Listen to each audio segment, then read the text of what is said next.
Alô. Bom, boa tarde. Nós vamos dar seguimento, então, ao nosso seminário. E hoje à tarde nós temos o prazer da presença do professor Renato Lessa e do professor Vanderlei Guilherme dos Santos, que vão falar sobre a questão do presidencialismo do plebiscito. Eu vou passar a palavra de imediato ao professor Renato Lessa, que será o primeiro palestrante. Boa tarde. Em primeiro lugar, eu gostaria de agradecer o convite feito pelos organizadores desse seminário, e em especial o professor José Tavares, pessoalmente se empenhou para que, pela minha participação, pela nossa participação aqui, nós que viemos do Rio de Janeiro, espero que o nosso debate contribua para esclarecer questões importantes envolvidas no problema do plebiscito. Eu gostaria de tomar como ponto de partida duas observações de ordem geral, preliminares, que foram destacadas na palestra do professor Olavo Brasil, hoje pela manhã. Uma delas diz respeito ao limitado poder de predição e de análise da ciência política contemporânea. Né? Quer dizer, evidentemente que nós sabemos muito a respeito de várias configurações políticas, em termos históricos e em termos contemporâneos, mas essa nossa capacidade de arrolar casos, situações e comparar esses casos, ela não elimina do nosso cenário o que a gente poderia chamar de um certo princípio, de uma certa douta ignorância. Né? Quer dizer, temos um estoque de informação muito grande sobre configurações políticas específicas, mas ao mesmo tempo isso não confere poder de predição no sentido de antecipar cenários a partir de certas escolhas institucionais. Há uma variedade muito grande de escolhas institucionais no mundo inteiro, tanto no que diz respeito a sistemas de governo como a sistemas de representação, e seria uma arrogância olímpica indesculpável utilizar, sob pretexto de conhecimento científico, uma atitude dedutivista, dogmática, no sentido de tentar fundamentar cientificamente modelos institucionais, tanto do plano do governo como da representação, como modelos verdadeiros. Quer dizer, eu estou convencido que um saudável ceticismo que associa dúvida à investigação constante e à experimentação responsável, talvez possa ser o melhor caminho para ser trilhado nessa discussão nossa a respeito de reforma institucional. Por outro lado, eu também compartilho com o Olavo um certo incômodo em relação ao predomínio de uma perspectiva excessivamente mudancista no debate brasileiro.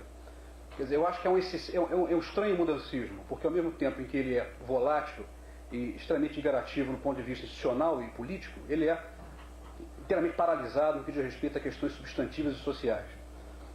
Talvez a gente pudesse encontrar traços disso na própria experiência histórica da política brasileira. Eu consigo, por exemplo, me lembrar da discussão do Império, onde a principal discussão da agenda política dos parlamentares era a reforma eleitoral. Né? Isso, no momento das eleições, para dizer o mínimo, tinha um peso extremamente irrelevante na configuração do mundo político no momento. Então, é um estranho mudancismo que teria como característica básica essa paralisia e o congelamento do debate e das a questões substantivas, por outro lado, uma hiperativação, né, na discussão formal, né, na mudança de modelos, alteração, enfim, de detalhes do ponto de vista do sistema político. Não quero com isso, de maneira alguma, dizer que esse aspecto formal é irrelevante. Mesmo porque a aparência de relevância talvez possa aparecer na propaganda, do jeito que ela vem sendo veiculada, e numa certa tendência observada em muitos de nós, de entrar nesse debate numa perspectiva bacharelesca e até mesmo estética, né? Buscar melhores modelos a despeito da investigação a respeito dos resultados práticos que eles geram nos contextos nos quais eles são aplicados. O formal, quer dizer, o que pode ser definido como formal não é de maneira nenhuma irrelevante, basicamente porque há uma questão de fundo que está presente no debate institucional brasileiro, tanto com relação ao plebiscito, quanto no debate ainda incipiente, mas já real, a respeito de regras de representação. Eu acho que há duas questões básicas aí de fundo, que seriam o seguinte: quer dizer, há uma discussão a respeito da forma de constituição do governo, ao mesmo tempo que há uma discussão a respeito dos mecanismos de constituição da representação, que são dois aspectos fundamentais de qualquer sistema político democrático. Resumidamente, é possível dizer que essas duas questões, tanto constituição do governo como constituição da representação, elas implicam que nós, em 93, vamos ter que decidir no país o peso que o voto popular terá na configuração do mundo político no Brasil. Né? Quer dizer, independentemente do que a propaganda sugere, independentemente de uma certa tipo de estética diante dos modelos que estão sendo propostos, há uma questão política fundamental, né, eu diria que é macropolítica, quer dizer, que é mais fundamental ainda, que é exatamente decidir o peso que o voto popular terá na configuração do mundo político brasileiro. É com base nesse enquadramento que eu gostaria de submeter a vocês aqui nessa sessão algumas reflexões, né? Com base nesse tipo de leitura. Para o meu entendimento pessoal, a alternativa parlamentarismo, presidencialismo ou entre diferentes sistemas eleitorais, ela só é elegível, ela só ganha dignidade, só ganha importância se essa questão de fundo for considerada. Quer dizer, o peso do voto no sistema político brasileiro. Se essa pergunta for assumida como real, como relevante, eu acho que é possível, correndo o risco de alguma caricatura, imaginar algumas estratégias próprias para tratar dessa pergunta. Poderia chamar, por um conforto analítico, uma estratégia minimalista e uma estratégia maximalista. Tá? Quer dizer, por estratégia minimalista, eu entendo a estratégia fundada no seguinte diagnóstico.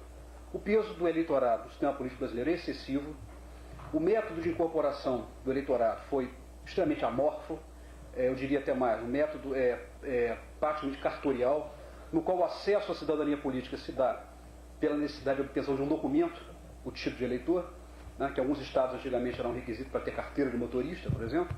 Né. Isso pode ser contrastado com sistemas, com métodos de incorporação do eleitorado ocorridos em outros países, nos quais a incorporação do eleitorado foi precedida de mobilizações populares significativas e de luta, de muita briga para poder entrar no corpo do eleitorado. Então, em função de uma certa leitura negativa do nosso processo de incorporação, talvez fosse prudente, segundo uma visão minimalista, imaginar um desenho institucional, um arcabouço institucional que pudesse minimizar o peso do voto popular na configuração do mundo político brasileiro. É desta maneira, né, independentemente da persuasão ideológica dos seus defensores, que eu consegui enquadrar no Brasil contemporâneo a alternativa parlamentarista. Tá? Porque um dos fundamentos básicos da alternativa parlamentarista é a ideia da unidimensionalidade do voto. Quer dizer, o cidadão é dotado de um tipo de voto, e nesse mecanismo unidimensional, que nós vamos contrastar depois com o mecanismo que eu vou chamar de bidimensional, o que ocorre é que se pede ao sistema de representação que ele seja capaz de produzir governo. Quer dizer, o mesmo gesto que permite que o eleitor configure a representação, ou seja, escolha seus deputados, ele traz embutido dentro dele a produção futura do governo. É nesse sentido que eu estou falando, que eu estou me referindo a uma estrutura de voto unidimensional. Quer dizer, o mesmo voto escolhe a representação e, por extensão, quando se configurar maiorias no plano do parlamento, o governo será produzido. Esse tipo de unidimensionalidade, quer dizer, situações nas quais se pede ao sistema de representação que produza governo, gera assim dois cenários mais ou menos clássicos. Um deles é um cenário no qual se privilegia uma dimensão, que é a dimensão da governabilidade. Quer dizer, trata-se de extrair dos sistemas eleitorais maiorias que possam sustentar governos estáveis. Quer dizer, pede-se, portanto, o sistema da representação que produza governo, e mais ainda, que ao produzir governo, né, garanta a manutenção desse governo com o mínimo de estabilidade. Isso ocorre em cenários políticos, onde a gente observa a combinação entre parlamentarismo e sistemas eleitorais majoritários, né, que a gente chama, de maneira imprecisa, de sistemas distritais. Sistemas de distritos uninominais, nos quais apenas um candidato, quer dizer, um distrito uninominal, e o candidato eleito é o mais votado daquele distrito, daquela circunscrição eleitoral. Tal como, por exemplo, o sistema vigente nos países da comunidade britânica. Quer dizer, são sistemas capazes de a cada eleição extrair maioria, mas a um custo relativamente alto no que diz respeito à representação. Os dados mais recentes das eleições britânicas de 92 mostram, por exemplo, que o Partido Liberal, com 17,5% dos votos, tem 3,9% da representação. Ao mesmo tempo mostra que 47,9% dos eleitores não tem sequer um representante na Câmara Baixa, Câmara dos Comuns, porque são eleitores que perderam eleições nos seus distritos de origem. Do mesmo modo, quer dizer, é um sistema que tem a capacidade de transformar minorias eleitorais em maiorias parlamentares. Nesse sentido, é um sistema garantidor de governabilidade. Ele produz maiorias estáveis para governar. O preço que se paga é essa conversão perversa de minoria eleitoral em maioria parlamentar e alienação de metade do eleitorado do mundo da representação. Isso tudo num sistema cujo principal lema é a proximidade do eleitor com relação ao seu representante. Né? Pesquisas recentes feitas na Inglaterra por Janet Perry, por exemplo, da década passada, mostra que nos últimos 5 anos, apenas 9% dos eleitores teve algum contato regular com seu representante. Isso em distritos uninominais. O que me faz imaginar que essa coisa de mandar cartinha para o seu representante é coisa existe em filmes de Frank Capra. Talvez seja um cenário reduzido a filmes de Frank Capra. Talvez corresponda a pouco à dinâmica política real desses países, né, regulados por sistemas uninominais. Então esse é um cenário possível da unidimensionalidade do voto nos sistemas parlamentaristas. Quer dizer, ao se produzir, ao se viver sob um sistema eleitoral que maximiza a governabilidade, paga-se o preço caro da dimensão da representação. A alternativa a esse cenário, ainda no contexto parlamentarista, é oferecida por países como a Itália, como Israel, que são países onde a gente observa a combinação entre parlamentarismo e proporcionalidade. Nesses países, o problema que aparece é que a ênfase na representação faz com que, no plano do parlamento, apareça várias identidades partidárias e com a exigência de formação de governo com base em 50% mais um, o governo de coalizão ele é inevitável. E o problema que se coloca, não há nenhum problema com o governo de coalizão. Inclusive o argumento que eu vou fazer logo a seguir com relação ao presidencialismo leva inevitavelmente a governo de coalizão. O problema é que nestas coalizões, sob circunstâncias parlamentaristas e proporcionais, a coalizão é pós-eleitoral. A coalizão será feita, se necessária, no parlamento, com os partidos que se dispuserem a cooperar nessa coalizão, levando a algumas distorções razoáveis, como as que ocorrem na política de Israel, na própria política italiana. É que quando nós estamos de 48,5% para fechar a coalizão, o preço a ser pago pelos 2% seguintes é muito alto, em termos de participação no governo. Basta a gente lembrar o peso que os partidos religiosos têm na política israelense, né, tanto em casos da maioria conservadora do Likud, como em casos da maioria do Partido Trabalhista. São eles que jogam o papel de fiel da balança. Portanto, as coalizões são feitas a posteriori, nem sempre refletindo a vontade do eleitor, que ao votar no partido, rejeita que esse partido faça coligação com outro partido. Bom, para não alongar muito esse sobrevoo nessas experiências, eu diria o seguinte, que esses dois casos, tanto o que maximiza a representação, mas paga o preço de governabilidade, quanto o anterior, que maximiza o governo, mas paga o preço da representação, são cenários nos quais existe um sistema, um modelo de voto, se é que eu posso usar essa expressão, com características unidimensionais. É possível contrastar esse cenário com que talvez seja a alternativa maximalista diante daquela pergunta originária que eu fiz no início da minha exposição. Quer dizer, como ponderar o peso do voto no sistema político brasileiro? Do meu ponto de vista, que deve se manter até o dia 21 de abril, talvez a maneira de maximizar o peso do voto no sistema político seja imaginar um sistema caracterizado pela bidimensionalidade do voto. Bidimensionalidade em que sentido? No sentido de que eu produzo o governo ao votar e não pago nenhum preço por isso ao produzir representação. Quer dizer, que o meu ato de escolha do governo ele não tem ele não é limitado pelo meu ato de escolha da representação. Eu não tenho que fazer nenhuma troca entre esses dois esquemas. O requisito para que isso seja possível é o requisito da eleição direta do governante associada à eleição dos representantes. O meu modo de perceber essa combinação é o máximo de extensão possível do peso do voto do sistema político, talvez seja configurado pela combinação entre presidencialismo e representação proporcional. Presidencialismo, primariamente, até mais tarde eu vou estabelecer algumas considerações, pela possibilidade de escolha direta do chefe de Estado e do chefe do governo. E proporcionalidade, pelo fato de que, se democraticamente eu posso ser privado de governar, eu não posso ser privado democraticamente de ter representantes. Tá? Quer dizer, o princípio majoritário é democrático na Constituição do governo. Meu presidente foi derrotado democraticamente. Agora, não há nenhum argumento democrático que possa me privar de ter acesso à representação. O único mecanismo capaz de garantir, né, que eu tenha acesso democrático à representação, um mecanismo, que na verdade são vários mecanismos, mas são deflagrados por uma concepção maior, que é a concepção do princípio da proporcionalidade. E me garante esse tipo de coisa. Me garante uma certa compatibilidade entre as identidades existentes no mundo social, no mundo político, e a sua projeção em miniatura no mundo parlamentar. Então, é nesse sentido que eu acho que a pergunta inicial a respeito do peso do voto, se busca uma estratégia maximizadora desse peso do voto, há que se considerar, né, o presidencialismo com proporcionalidade, o que, se o argumento é plausível, nos encaminha para uma discussão que eu vou fazer a seguir a respeito de que reformas são necessárias e importantes, né, para que nessa opção maximizadora, né, para que essa opção maximizadora seja realmente exponenciada, seja realmente levada até as suas últimas consequências.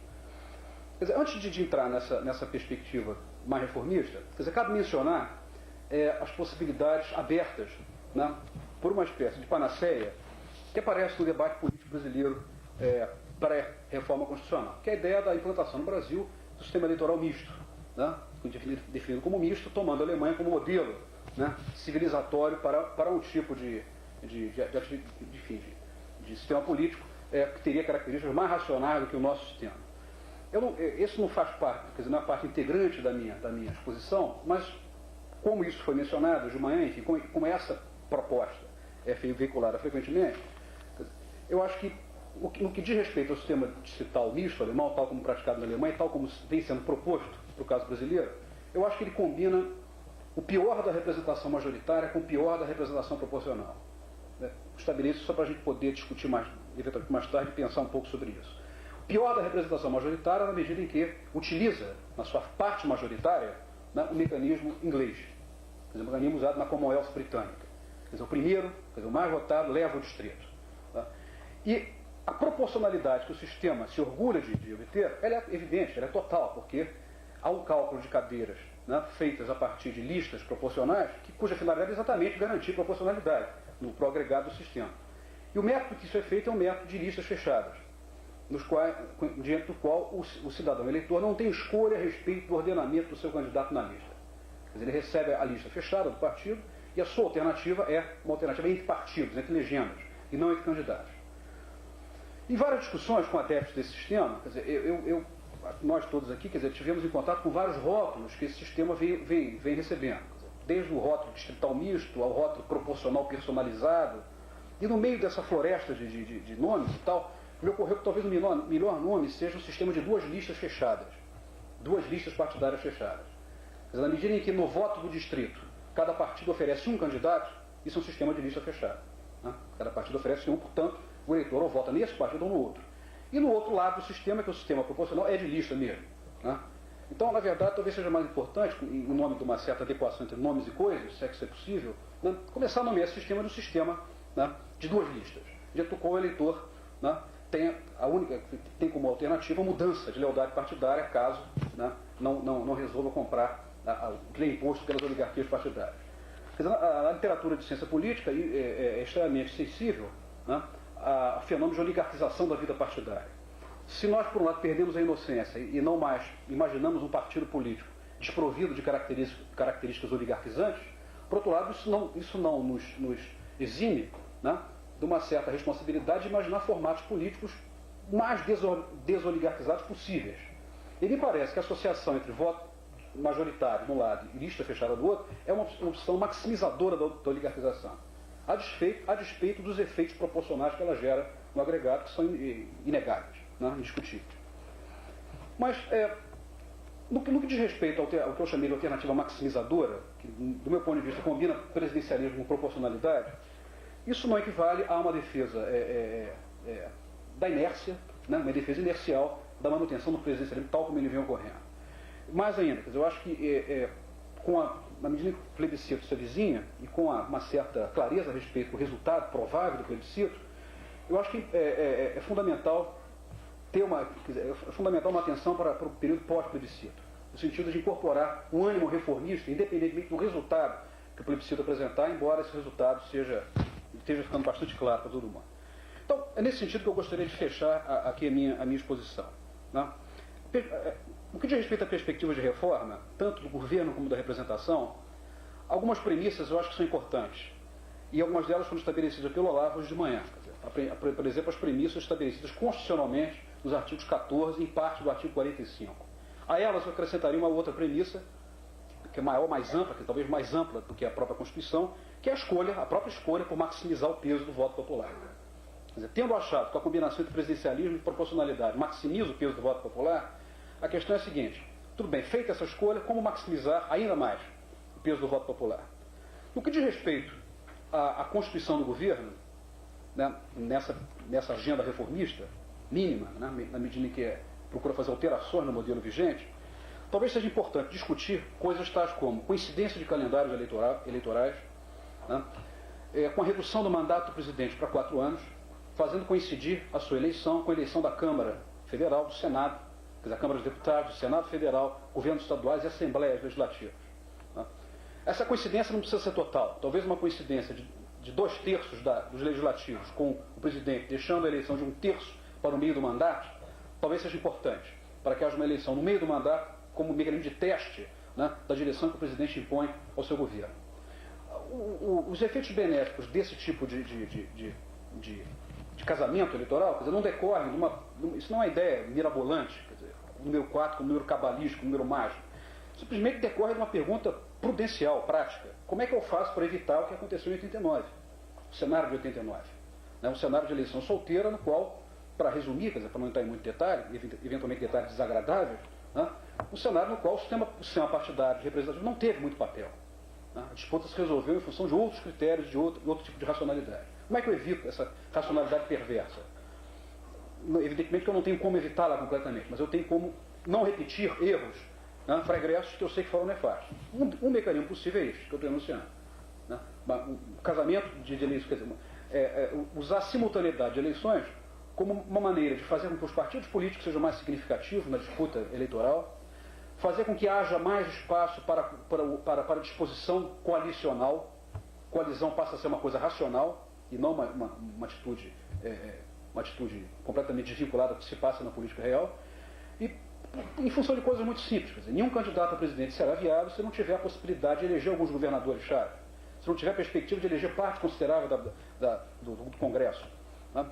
Num cenário como esse, onde há muitos cargos em disputa, talvez seja mais racional um comportamento partidário cooperativo, né, de características mais coalicionais, voltado para coalizões. Né? Essa é uma ideia que eu acho que é importante incorporar, né, numa discussão a respeito de o que fazer com o presidencialismo depois do dia 21 de abril. Né? Outras propostas já são moeda corrente, como, por exemplo, a restrição do uso de medidas provisórias, né, já há, inclusive, a iniciativa nesse sentido, tomada pela própria Ordem dos Advogados, pelo deputado Nelson Jobim, né, no sentido de fazer com que o uso do presidente de medidas provisórias seja extremamente limitado e controlado pela dinâmica congressual.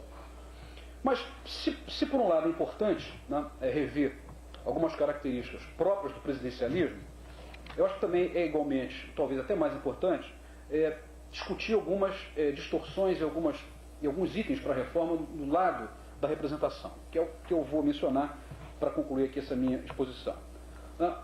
Uma proposta extremamente atraente foi apresentada hoje de manhã pelo Olavo, né, com relação a isso, né, e que mencionava a possibilidade de redistritalização.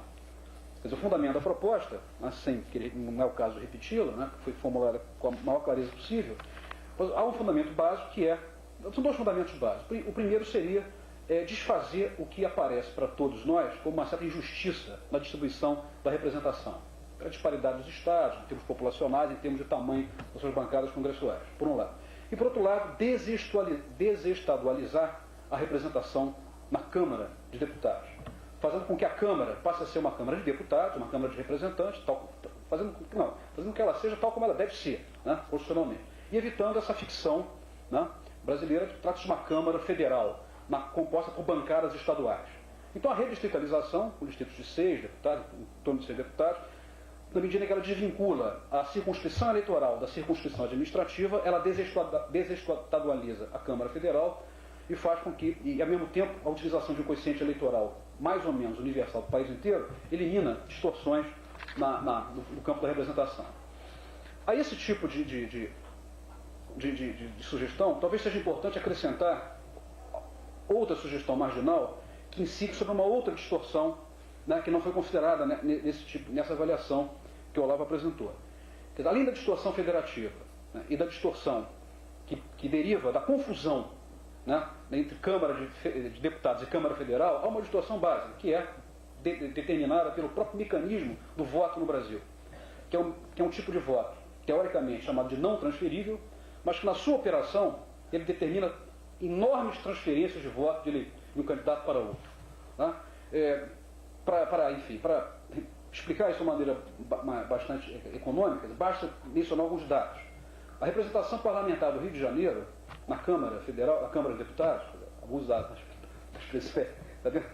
da Câmara de Representantes é de 46 deputados. Desses 46 deputados, só 4, apenas 4, foram eleitos por votos próprios, ou seja, 4 deputados apenas conseguiram o quociente eleitoral.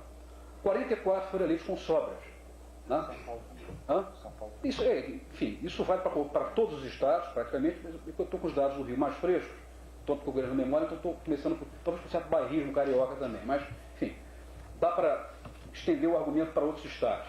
Né? Significa que 44 deputados em 46, um número extremamente dilatado, são deputados eleitos com sobras eleitorais, que significa dizer, são eleitos por decisões dos eleitores, né, caracterizado pela seguinte situação, quer dizer, a decisão do eleitor não encontra correspondência na destinação final do voto. Né? Quer dizer, os dados para o Brasil inteiro são dados alarmantes. No caso do Rio de Janeiro, cerca de 50% do voto que constitui a representação é um voto que eu chamo de migratório. Né? Migratório. São pessoas que não têm representante. São pessoas que não reconhecem na representação as suas escolhas eleitorais. No entanto, esses votos são computados para efeito de confecção das listas partidárias. Quer dizer, esse é um mecanismo de estelionato eleitoral, né, que deve ser corrigido, deve ser atacado, né, ainda que isso não implique na revisão do critério básico, fundamental da proporcionalidade. Nós podemos ver que esse mecanismo, esse estelionato eleitoral, ele é agravado primeiro porque os partidos, enfim, são heterogêneos do ponto de vista da sua oferta para o eleitorado. Quer dizer, eu não tenho nem sequer o conforto de dizer, o meu candidato foi derrotado, mas o voto foi para o meu partido. Isso não me dá muito conforto, saber que foi para o meu partido. Pode ir, evidentemente, para um candidato avesso a tudo que eu imagino. Isso é agravado por um outro mecanismo, já mencionado aqui, que é o mecanismo de coligação eleitoral para eleições proporcionais, que permite que a migração se dê entre partidos. Então há distorções, quer dizer, exemplos aqui, a gente ficaria a tarde inteira listando exemplos. No próprio Rio de Janeiro, o PMDB se coligou com o PFL nas últimas eleições. A diferença de votos entre os dois partidos é de cerca de 50 mil votos. Né? Não obstante, o PFL tem 5 deputados, o PMDB só tem 2 deputados federais. Na análise dos dados, a gente percebe o seguinte, quer dizer, o PMDB transferiu para o PFL mais de 200 mil votos, permitiu que o PFL pudesse oferir uma representação maior, né? Que não traduz, evidentemente não traduz a preferência eleitoral apresentada para esses partidos. Então, acho que essa é uma questão que deve ser acrescentada nessa discussão de reforma, né? E, ao trazer mais essa questão, eu não fico impressionado por uma coisa que circulou na discussão da manhã, né? Que cada vez que a gente se reúne para discutir, mais problemas aparecem. Eu acho isso inevitável. Né? Não vejo como discutir sem trazer mais problemas. Né? Então, talvez seja uma preocupação a ser acrescentada àquelas que o Olavo apresentou quando ele faz a proposta da redistritalização. Bom, concluindo então essa menção ao plano da representação, algumas alternativas poderiam ser imaginadas para evitar esse tipo de estelionato eleitoral. Tá? Eu não vou entrar em detalhe com relação a isso, para eventualmente ficar para o nosso debate, mas eu só gostaria de mencionar formas de voto, estruturas de voto, em que o problema da transferência, né, é mais ordenada. Quer dizer, há alternativas em que a transferência acaba, alternativas drásticas, voto em lista fechada. Né, aí a transferência é institucionalizada. Quer dizer, ninguém é fraudado, porque cada eleitor tem que escolher uma lista fechada, ordenada pelo partido. Há formas mais suaves nas quais os eleitores, podendo votar em um candidato só, isso fica a critério do eleitor, podem ao mesmo tempo na cédula ordenar suas preferências do seu partido. Tá? Eu não estou nem mencionando modelos que para a gente são muito exóticos, como o modelo irlandês e tal, onde o eleitor vota com várias preferências, mas modelos mais temperados, como o belga, no qual os partidos oferecem a lista, o eleitor tem a opção de pegar a lista e botar na célula, ele concorda com o partido, ou simplesmente alterar a ordem da lista. Né? De modo que, ao votar, ao manifestar suas preferências eleitorais, o eleitor também está decidindo sobre para quem que o seu voto vai ser transferido em caso de necessidade. Portanto, há maneiras de tratar dessa questão que não apenas restritas à solução brasileira para a forma do voto. A minha opinião pessoal com relação à possibilidade de aperfeiçoar o mecanismo de representação proporcional partem de uma premissa talvez mais realista do que o Olavo apresentou aqui de manhã. Quer dizer, eu não acredito na possibilidade que os nossos parlamentares venham a ser convencidos, persuadidos, que é mais racional separar circunscrição eleitoral de circunscrição administrativa. Eu não acredito. Né? Embora essa seja a minha escolha, a minha preferência em termos de reordenamento. Dificilmente vai se abrir mão da ideia de bancadas estaduais, dificilmente vai ser eu acho que para os paulistas, por exemplo, apareceria como uma proposta de fragmentação de poder parlamentar, tendo a memória prévia, uma bancada estadual, você apresentando a proposta de várias circunscrições eleitorais de 6 deputados, isso pode aparecer para alguns estados como fragmentação de uma memória anterior, que é uma memória que bancadas são estaduais. Então, salvo erro, e nesse caso torço para que esteja errado, eu acho que teria pouca possibilidade de sucesso, na medida que isso tem que passar pelos parlamentares. Talvez fosse possível imaginar uma segunda alternativa, uma second best, uma segunda alternativa a isto aí, que talvez não tenha tantas virtudes quanto esta, acho que seria a seguinte, que eu submeto aqui para a gente discutir e ao submeter eu fecho aqui a minha apresentação. Talvez seja possível mantemos como está, mínimo de 8, máximo de 70, tal como está, no máximo com alguma correção, no máximo, quer dizer, estendendo para alguns estados que gritantemente dizem que estão sendo subrepresentados, mas mantendo essa disparidade, imaginando a seguinte possibilidade. Feita a eleição, configuradas as bancadas, pega-se a votação de cada partido que disputa a eleição e divide-se essa votação por um quociente nacional, que é o resultado da divisão do número de eleitores pelo número de cadeiras no Congresso. Com esse quociente na mão, é possível ver que partidos obtiveram na eleição mais deputados que deviam ou partidos que obtiveram menos deputados. A partir desse cálculo é possível imaginar o que a gente pode chamar de cadeiras de compensação. Partidos que foram subrepresentados na primeira votação, na eleição, podem ter direito, portanto, a cadeiras de compensação, prêmios, que façam com que a sua subrepresentação inicial seja compensada de alguma maneira. Quer dizer, há alguns sistemas eleitorais que já adotam essa forma de compensação. A virtude dessa alternativa seria o seguinte. A primeira é obter uma representação mais aproximada, quer dizer, mais aproximada do tamanho das preferências eleitorais, por um lado. Por outro lado, quer dizer, é uma maneira de desestadualizar também a nossa concepção de Câmara de Deputados. Porque não se trata, quer dizer, eu pelo menos tenho muita dificuldade de imaginar estados subrepresentados. Eu consigo imaginar partidos subrepresentados ou superrepresentados. Na medida que eu corrijo a sub e superrepresentação através de cadeiras de compensação alocadas a partidos, eu estou supondo que os partidos é que são titulares, têm direito a esse tipo de justiça distributiva, e não estados que são penalizados ou mais ou menos penalizados. Então é o PFL que é superrepresentado no Nordeste, talvez seja o PT, o PSDB que é subrepresentado, porque tem sua representação concentrada em áreas metropolitanas do Sudeste. Enfim, a fisionomia da super e da subrepresentação ganha uma dimensão política e partidária. Talvez seja uma boa maneira de discutir, evitando o argumento que cola isso na questão federativa e que, ao mesmo tempo, mantém, quer dizer, contribui para manter a nossa representação da Câmara de Representantes como simplesmente um condomínio de bancadas estaduais. Quer dizer, outros problemas eventuais presentes no sistema de representação, talvez seja importante mencionar de maneira muito rápida, além dessa proposta de reajuste, acho que é importante mencionar um problema que frequentemente é apresentado como subversivo, como desorganizador, que é o problema dos pequenos partidos. Frequentemente a gente observa, não podemos ter 50 partidos, isso é um absurdo. Os pequenos partidos desorganizam a representação, tornam o mundo parlamentar inautêntico. Então, alguns dados para a gente ponderar essa nossa fobia a pequenos partidos. Dos anos 80 para cá, o peso dos partidos pequenos é o seguinte. Eles detêm 2,9% das assembleias legislativas, 2,7% do Senado, um prefeito de capital, 5,5% dos governadores estaduais e 2% da Câmara Federal. Esse é o peso real dos pequenos partidos. Eliminados os pequenos partidos, elimina esse enorme problema que eu acabei de listar. Eu vou resolver 2% da Câmara Federal serão banidos do mundo parlamentar e o parlamento melhorará a sua qualidade de maneira radical. Então, é importante, quer dizer, levar em conta esses dados para ver o impacto real que esses pequenos partidos têm. Onde é que reside o problema? No que nós já mencionamos aqui. O problema talvez resida nas coligações para eleições proporcionais e na fidelidade partidária, que eu acho que são mecanismos que devem ser discutidos como indutores a maior autenticidade e consistência do sistema partidário. Bom, são essas as considerações que eu queria fazer nessa apresentação e, eventualmente, podemos voltar durante o debate a outras coisas. Obrigado.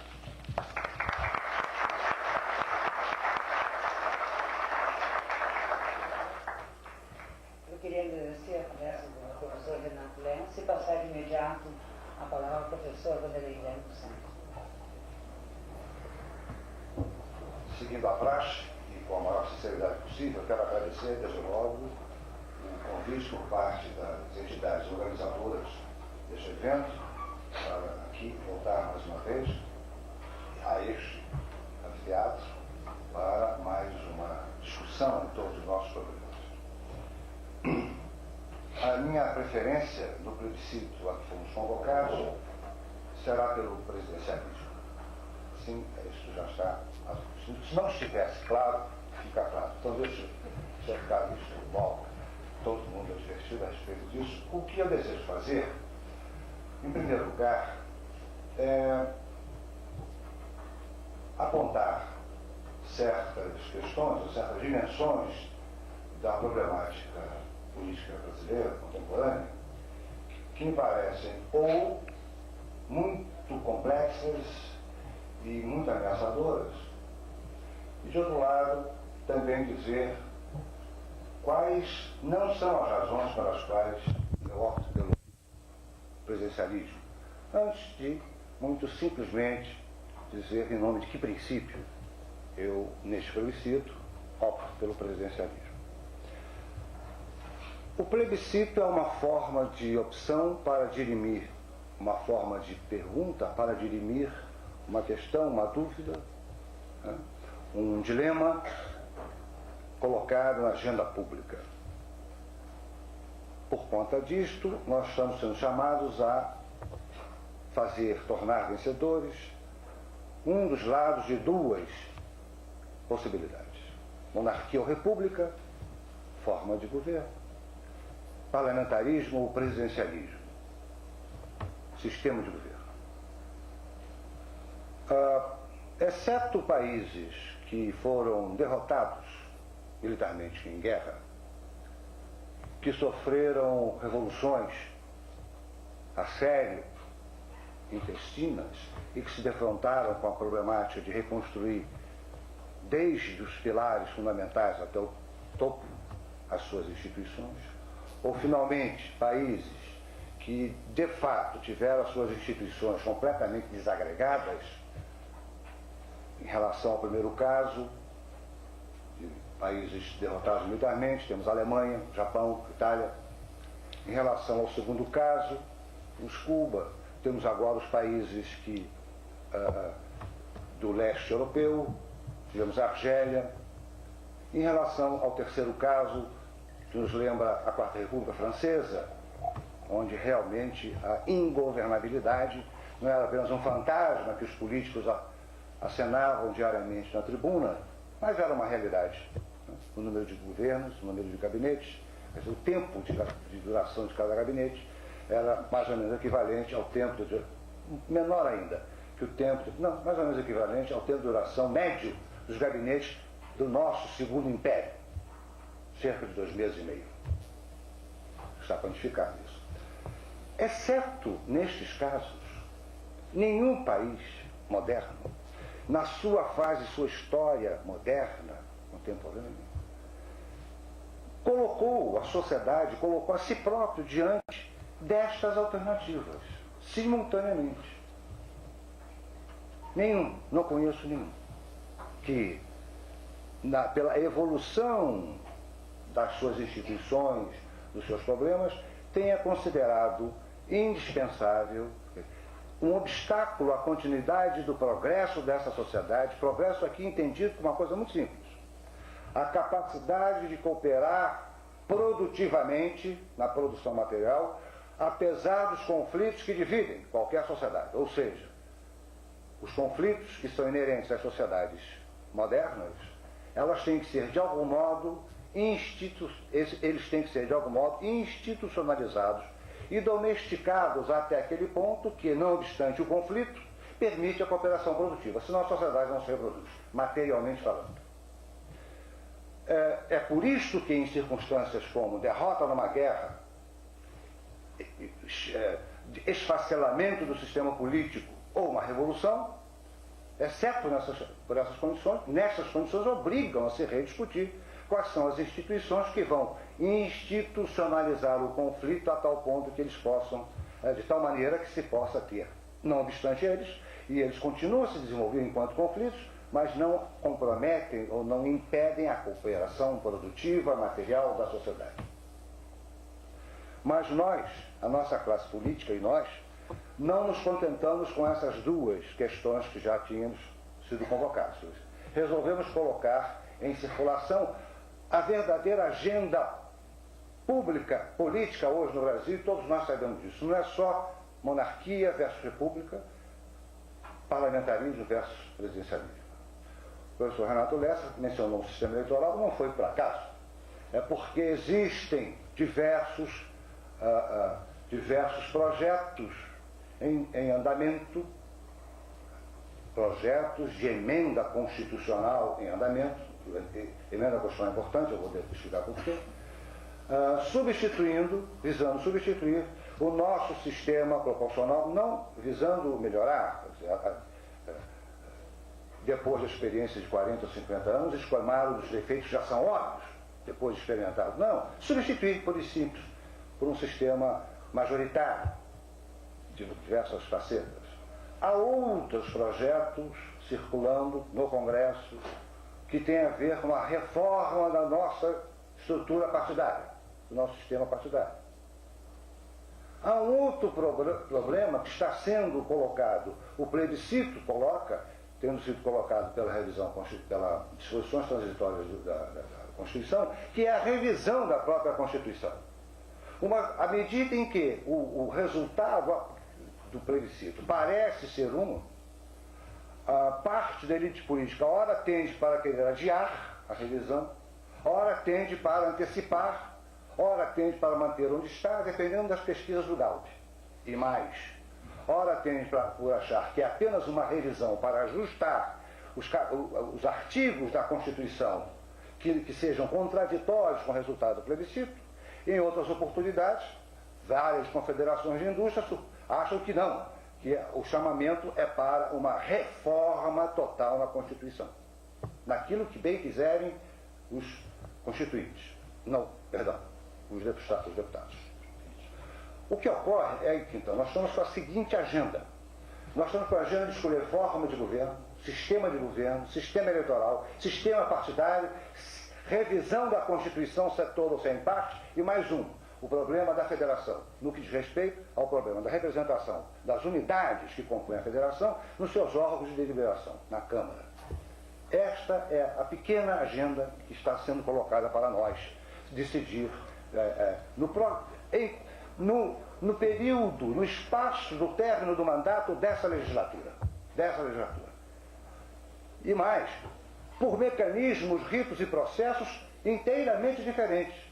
Porque sistema de governo e forma de governo, nós vamos resolver esse problema pelo plebiscito. Se é que vamos. Sistema eleitoral, como está, é um parágrafo da Constituição, requer uma emenda constitucional. O que isso quer dizer?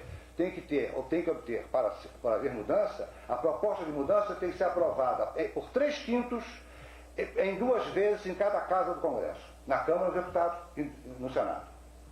Por isso que é importante o problema da revisão, se a revisão é reforma. Porque a revisão constitucional chamada pela Constituição, ela é uma simples revisão, ela define o rito, que é o seguinte: uma votação com maioria absoluta, mas numa votação só, numa reunião unicameral. Reúne Senado e Congresso, Senado e Câmara, faz a votação das propostas de revisão e o que tiver maioria absoluta está introduzido. Ou seja, não precisa correr aquele rito da emenda constitucional. Por isso que é complicado. Se pretende fazer uma reforma da Constituição com um rito de mera adaptação. O problema do sistema partidário já é diferente. O sistema partidário é lei ordinária. Até a maioria simples resolve o problema. Há vários projetos correndo. A maioria simples, havendo na Câmara, digamos, 207 deputados presentes, 207 a 514, não sei isso, 253. 253 deputados presentes, 175 por aí, votos a favor, muda o sistema partidário brasileiro. Porque o rito para isso é apenas isso. O problema da representação dos Estados também é constitucional, requer emenda constitucional. Então nós estamos num imbróglio, né, de ritos, processos e chamadas e uma agenda que, caros colegas, nenhuma democracia estável, contemporânea, passou por uma condição de tamanho estresse institucional, de tamanha pressão institucional, exigindo de parlamentares e eleitores e de cidadãos uma atenção permanente sobre as questões as mais variadas, as mais complexas. Nenhum sistema fez isso. Não existe exemplo. A Dinamarca não foi assim, a Suécia não foi assim, a Suíça não foi assim, a Áustria não foi assim. Não existe exemplo. Esses processos de arranjos institucionais, de alargamento do eleitorado, de fixação de uma fórmula eleitoral, de aperfeiçoamentos no sistema eleitoral ou até eventualmente de mudança. Eu vou dar um exemplo de quando é que mudou, por que mudou, não foi cálculo de boa-fé política nenhum, mas chegaremos lá. E todas essas questões do sistema partidário, tudo isso foi se resolvendo para e passo da extensão do avanço da cidadania, do direito do sufrágio, da redução das barreiras à entrada, isto é, das barreiras à participação política, que quando começa o sistema moderno eram de toda a ordem, barreiras do sexo, barreira da renda, barreira da idade, barreira do credo religioso, às vezes, barreira da cor, barreira da educação. Tudo isso fazia com que a cidadania, nos inícios da Idade Moderna, era um corpo muito pequeno de eleitores. À medida em que essas barreiras vão caindo, que o mercado de votos vai crescendo, é que a experimentação com fórmulas as mais variadas em todos os países contemporaneamente democráticos vão sendo feitas, vão sendo mais ou menos alteradas na margem, experimentando com muito vagar. Porque não se trata, nós falamos às vezes, num arrobo de retórica, de engenharia institucional. Antes se trata, na verdade, de ourivesaria, mas assim, é ponto muito fininho, com microscópio, às vezes uma mudancinha muito simples, uma mudancinha muito pequenininha, produz, porque isto é o resultado, é assim que é a vida das sociedades, produz resultados inteiramente para além das expectativas em relação daquele soldado japonês, ou cidadão japonês, que apenas apertou a válvula de descarga e quando caiu a bomba atômica. Isso apenas apertei a válvula de descarga. No caso, realmente, não havia, na piada, né? Ninguém se lembra, ninguém sabe, ninguém riu. Não havia nenhuma associação. Na vida institucional das das sociedades modernas, não se vai mudando as coisas assim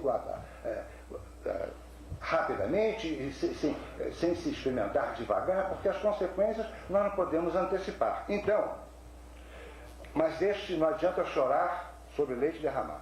Apenas eu gostaria de chamar a atenção dos colegas que nós não estamos enfrentando um problema simples já vivido por outras sociedades. Não, eu não conheço, pode ter existido, mas meu conhecimento é limitado, mas das histórias que eu estudei ou que tenho alguma familiaridade das democracias contemporâneas, nenhuma delas enfrentou em nenhum momento este tipo de agenda pública, institucional, que são todas as instituições básicas da nossa vida política que estão em tela de juízo, estão sendo chamadas a serem mudadas. Todas, não sobrou nada.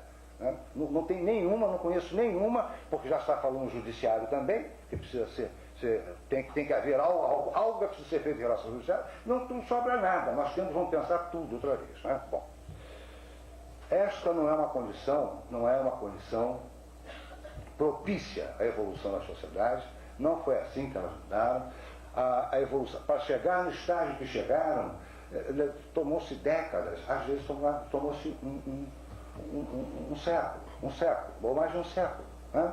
Por exemplo, o primeiro ato da reforma, o primeiro grande ato da reforma na Inglaterra, que alargou o número de eleitores pela diminuição dos requisitos de renda, é em 1862, quando ela começa, então, é o primeiro passo. Aquilo simplesmente aumentou de 0,2 para 0,5 o número de eleitores, mas já foi uma senhora bagunça na elite inglesa da época. Até a última barreira à entrada cair, que como sempre, em todos os países foi o voto feminino, passou-se praticamente um século, porque o voto feminino na Inglaterra foi conquistado em 1928.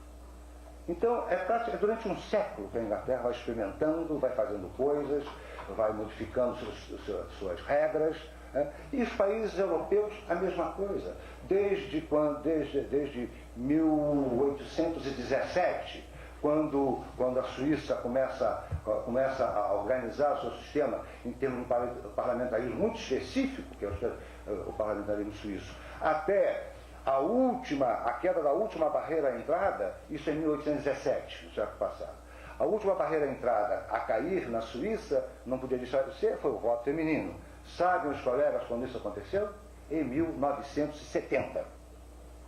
Quer dizer, esses países que nós tendemos às vezes a idealizar, achando que no século XVIII a Dinamarca amanheceu monarquista, parlamentarista, proporcional e tudo isso não existe em nenhuma história. Não existe em nenhuma história.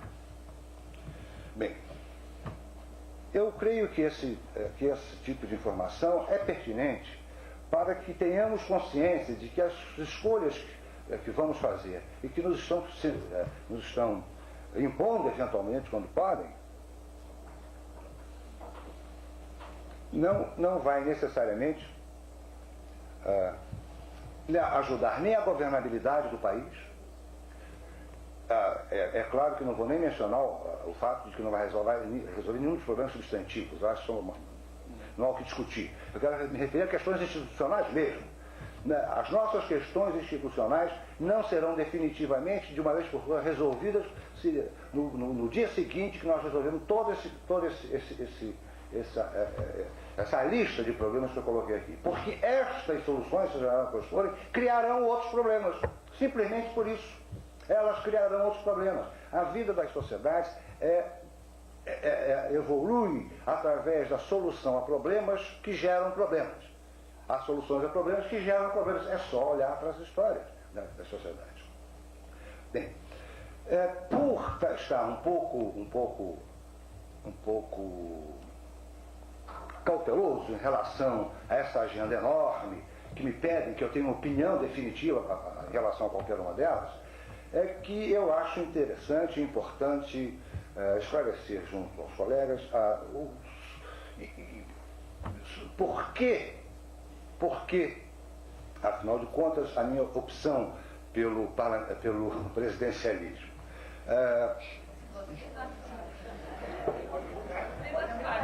Ainda que fosse a minha opção pelo parlamentarismo, eu poderia continuar no que eu vou dizer agora, exceto a última coisa. Bom, qual é o tipo de discussão que para mim não está em causa? Não está em causa para mim, e por razões que já foram ditas de manhã e o Renato assistiu agora, a possibilidade de que nós possamos desenhar conceitualmente um belíssimo, coerente sistema político, sistema de governo, e mais sistema eleitoral, mais sistema partidário, etc. E, uma vez levado à prática, que ele produza os resultados esperados pela teoria. Não creio nisso porque isso não aconteceu em país nenhum. Hein? E isso por que não acontece? Não acontece porque a sociedade, todos esses conceitos, todas essas leis, todas essas instituições, elas são praticadas pelas pessoas, elas passam pela subjetividade de todos nós que fazemos parte da sociedade. E a própria sociedade digere e amolda estas instituições, essas propostas, muitas vezes levando-as para finalidades, ou para fins, ou para resultados que não estavam na cabeça de ninguém, de nenhum daqueles que propuseram. Talvez dê exemplo daqui a pouco, de dois desses casos, ou de três. Portanto, eu não acredito, senão no experimentalismo, senão na experimentação, na avaliação crítica dos resultados reais que nós vamos obtendo com as nossas instituições, as formas possíveis de adequar o funcionamento delas aos valores que nós temos, e esta é uma outra questão, vamos chegar lá. Não acredito, portanto, nesta possibilidade. Também, minha opção não é porque eu considere o presidencialismo democrático e o parlamentarismo não democrático. Como acredito que grande parte dos parlamentaristas não acha que o parlamentarismo é democrático e o presidencialismo não seja democrático. Tampouco é possível se dizer que o parlamentarismo é 10 graus, 12 graus, ou centímetros, não sei em qual escala, mais democrático que o presidencialismo, ou vice-versa. E, na realidade, eu tenho maior respeito pelos parlamentaristas e pelo sistema parlamentarista. E acho que é um sistema absolutamente respeitável. Seria, creio eu, uma tonteria, seria uma tolice, né? Afirmar, creio, que a Índia é mais democrática do que o Brasil, porque ela é parlamentarista e nós somos presidencialistas, tal como seria, acho eu, estultícia dizer que os Estados Unidos, porque detém o maior PIB do mundo, é mais democrático, sendo presidencialista, do que a Suécia, que tem um PIB menor do que porque é parlamentarista. Mas veja, ao dizer isso, eu tenho um problema. Então, por que é que eu faço opção pelo presidencialismo? Em que é que eles se distinguem? Qual é a diferença que a mim me toca como suficiente para optar, diante dessa alternativa, pelo presidencialismo? Bom, então vamos ao ponto agora essencial. Me tomarei talvez mais 10 ou 15 minutos, na paciência dos colegas. Em primeiro lugar, o parlamentarismo, quando surge no mundo, não surge como parlamentarismo, nem como plebiscito contra o presidencialismo. Né? O parlamentarismo, né, surge, não existia presidencialismo, isso é nada, isso nunca houve nenhum plebiscito na Suécia, na Dinamarca. Presidencialismo não tinha nada disso. Né? Nem ninguém se dizia parlamentarista, nem havia tratados de parlamentarismo, não havia nada. Havia uma coisa muito simples. Havia, de um lado, a Câmara de Representantes da sociedade. De outro lado, monarcas absolutos, que tinham nomeado seus ministros, tirado seus ministros, mandado matar seus ministros, eram envenenados, e aquelas coisas, aquela política interessante da monarquia, né? Aquela coisa. Matam, aquelas coisas. E qual era o papel da Câmara? O papel da Câmara era de vocalizar, de verbalizar as necessidades da sociedade, os reclamos, as injustiças, as ofensas, que competia ao monarca, né, soberanamente aceitar ou não, fazer ou não fazer. As lutas que começam a acontecer com mais intensidade no início do século XIX, por conta de quê? Por conta de uma revolução industrial já em curso em alguns países, e alguns deles na sua primeira fase já acabada, um processo de urbanização já intensíssimo em vários dos países da Europa nórdica e, sobretudo, na Inglaterra. Quer dizer, uma outra sociedade havia surgido. Já existe greve, já existe invasão de fábrica com quebra de maquinário, já existe, enfim, uma sociedade que não aceitava, cada vez mais rebelde, cada vez mais inconformada com as instituições políticas que vocalizavam o conflito. Quais eram as instituições políticas que vocalizavam o conflito?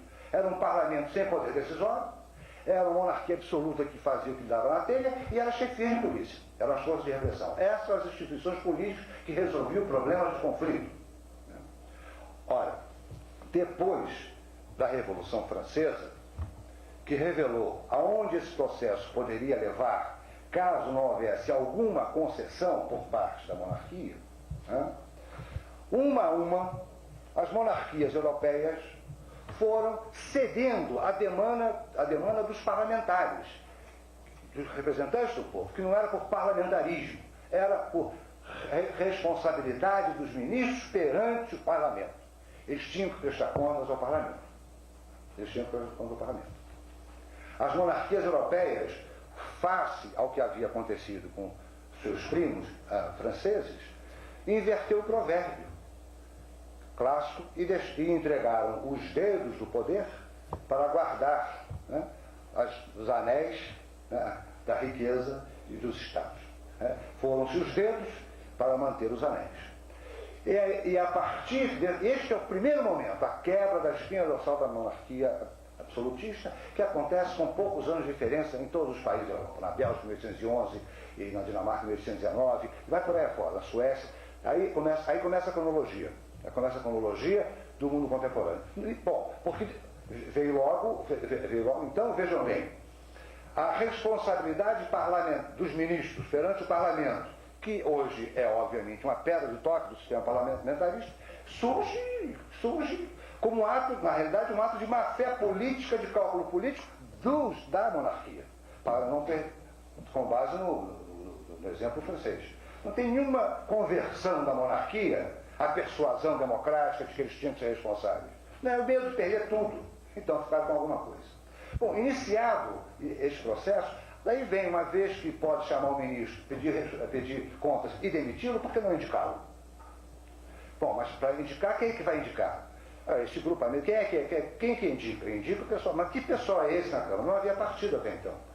O alargamento do mercado de votos e alargamento dos poderes do parlamento, da Câmara, obrigou, obviamente, a organização da competição por esses cargos. Mas antigamente já ter esse cargo, não ter era a mesma coisa, não era poder. Agora, sim, agora você organiza, os partidos surgem como? Surgem com uma forma de organizar a competição e o conflito em torno de poder, porque o parlamento agora tem poder.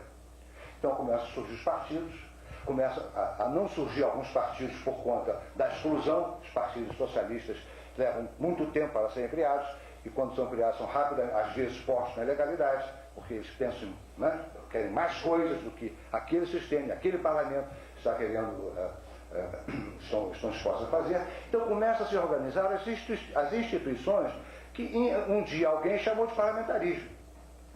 É um sistema. Bom, isso se organiza durante um período em que a única forma conhecida de representação para entrar no sistema eleitoral era majoritário. Como é que a gente elege? Elege o seguinte: vamos dividir esse negócio aqui. Esses partidos que estão começando a se apresentar, cada um seu candidato, aquele que tiver mais voto leva. Também ninguém teorizou sobre isso. Meados do século passado, o primeiro teórico sobre o sistema eleitoral foram dois. Foi um belga, o D'Hondt, e foi o irlandês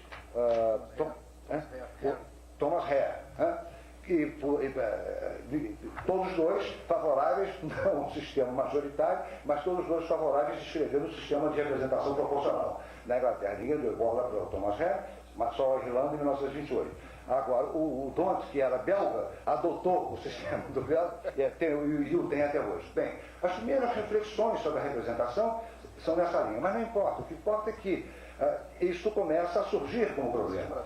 A organizar. Aqui também é o José de Alencar, aqui no Brasil, evidentemente, que começa a se preocupar com isso também nessa época. Nosso gênio José de Alencar, mas fica a outro seminário.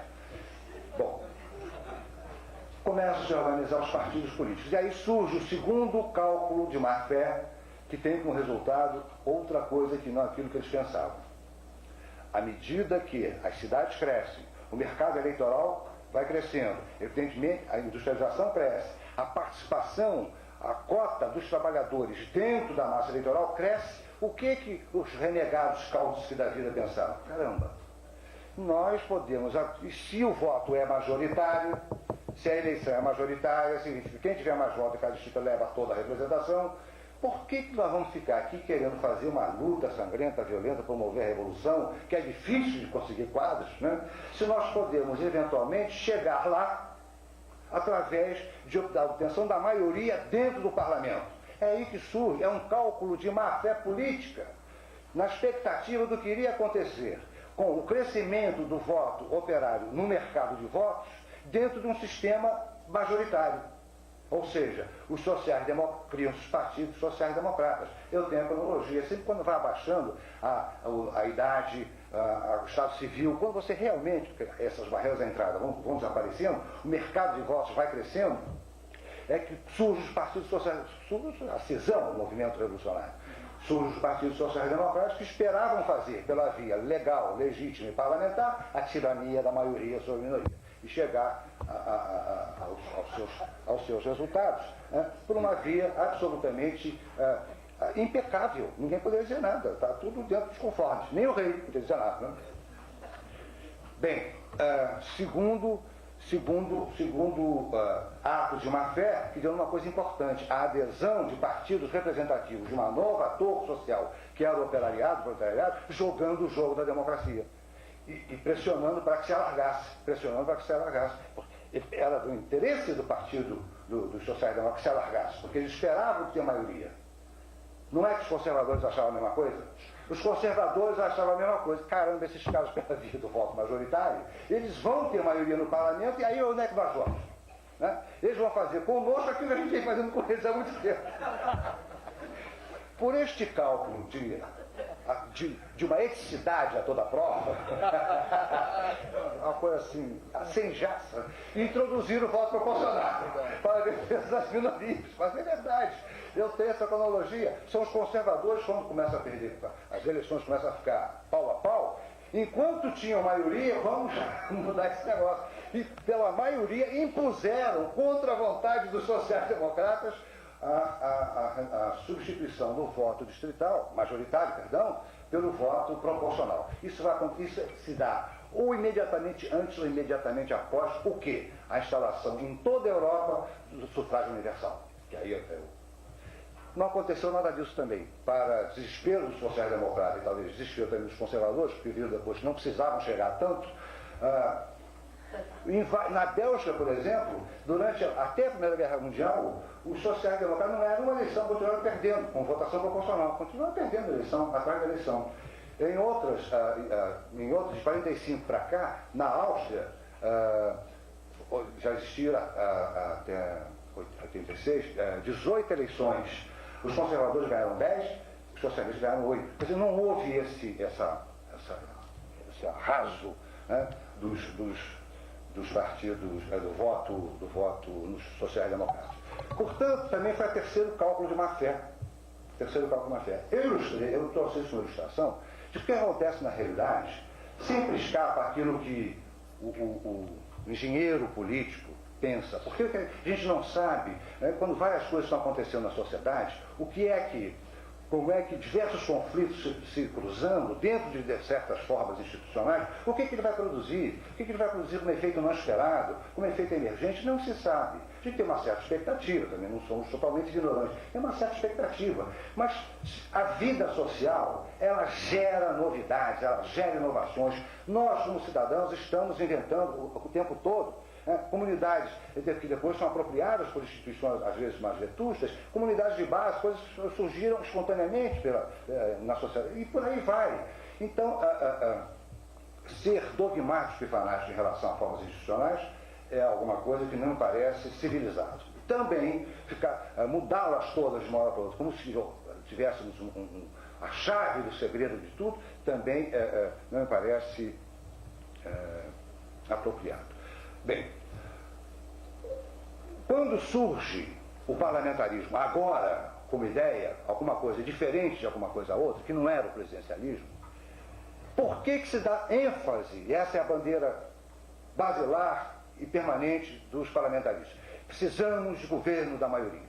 Por quê? De onde vem isso? Historicamente vem desta situação, que não era possível que o monarca, ou como foi chamado no princípio da Idade Moderna, Jean de Lavoisier, governe contra os desejos ou as preferências da maioria. A maioria que deve governar. E esta é uma premissa, esta é uma bandeira que nenhum democrata pode rejeitar. Definitivamente, os governos contemporâneos têm que ser governos que representem a maioria. Quando os conservadores, todavia, com medo do que aconteceria com eles, caso os sociais-democratas obtivessem a maioria, por que tiveram esse medo?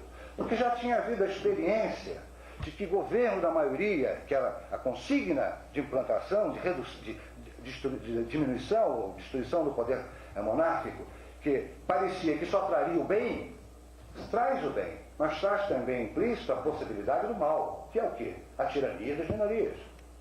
E isso aconteceu com frequência. Então o governo não era apenas o governo das maiorias, mas era o governo que tiranizava, a maioria que tiranizava as minorias. Então quando surge, não importa que pela boca dos conservadores, a consigna de defesa das minorias, representação para as minorias, que se materializou num sistema eleitoral, não numa cláusula constitucional, mas num sistema eleitoral, e não importa de onde veio, esta consigna tem protegido e protegeu neste país, em vários outros países, minorias extremamente importantes e que tinham que ter condições de se representarem e terem representantes no parlamento, e terem condições de não serem esmagadas. Esta consigna também faz parte do ideário democrático. Não me importa a origem, foi dos conservadores e foi de má fé, mas de fato, para mim, no início do século XX, Ser democrata implicava em desejar um governo da maioria com garantias de representação e defesa das minorias. E permanece até hoje. Por isso que acho superior, em primeiro lugar, ao mundo da Commonwealth, do Reino Unido, os países monárquicos parlamentaristas da Europa, porque são proporcionais, porque eles realizam não apenas a consigna, o lema do governo da maioria, mas o segundo lema que historicamente surge, que é de representação e defesa das minorias. Mas a história não ficou aí, só aí. Agora eu quero introduzir, apenas estou realmente agora de farra acabando, introduzir uma questão. Há, entre várias outras, duas maneiras de se olhar para a política. Uma do ponto de vista de quem faz política, do político profissional, e por político profissional aqui, isto não é um epíteto para agravar, não. Toda a sociedade precisa de políticos profissionais. Uma é do ponto de vista do político profissional. Outra é do ponto de vista do cidadão, o que não é, nem nunca vai ser, partícipe do poder, qualquer que seja, o poder legislativo, simplesmente o cidadão que quer viver a sua vida.